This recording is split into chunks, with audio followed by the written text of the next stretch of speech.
want to talk with Joe Kennedy. He is a 20-year Marine veteran who was an assistant coach for a high school varsity football team. Before he even coached his first game, though, the Marine-turned-football coach made a commitment to God that he would give thanks at the conclusion of each game for what the players had accomplished and for the opportunity to be part of their lives through football. This, unfortunately, though, was met with disapproval from his high school district or from the school district in general, and it turned into a lengthy legal battle that made its way all the way up to the U.S. Supreme Court. His story is now being chronicled in the book, Average Joe. Coach Kennedy is here with us this morning to tell us how all of this turned out and what he plans to be doing. Coach, good to see you. First of all, bless you. Hey, good morning. It's great to be here. Thank you. So this has been a long, drawn-out process that has kept you away from the team. I would imagine, and I'm kind of riffing here, but I would imagine that all of this was similar to being injured and being out and having to watch your team on the sidelines and not being able to be there in the middle of it. Yes, absolutely. Yeah, from the moment that they suspended me for years, I did have to stand in the stands. I couldn't even be on the sidelines with my guys. So to see them year in and year out without me being with them, that was torture. That was one of the worst things I've ever been through in my life. But this fight was absolutely 100% worth it. Tomorrow, you get to be back on the sidelines, calling the plays, getting your guys pumped up.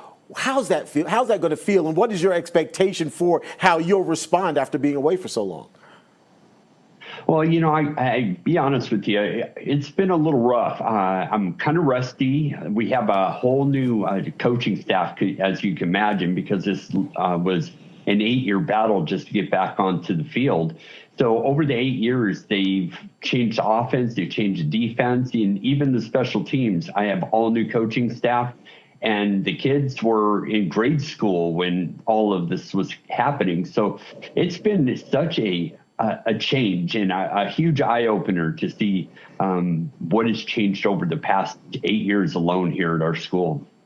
Obviously, a lot of the focus from outside will be on the X and O's, but is your focus going to be on the crosses tomorrow?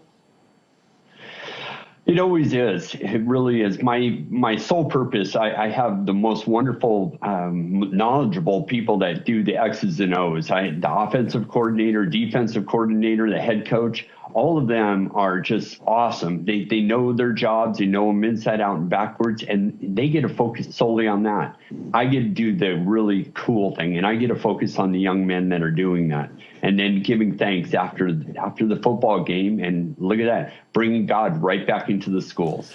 Throughout all of this, what's the response been from parents? Obviously, they are key to the decisions that and the exposure that their kids have to faith. What has been the response over the last 8 years, from parents? I've had nothing but support. You know, you always have your 1 or 2% that are going to complain no matter what kind of news it is.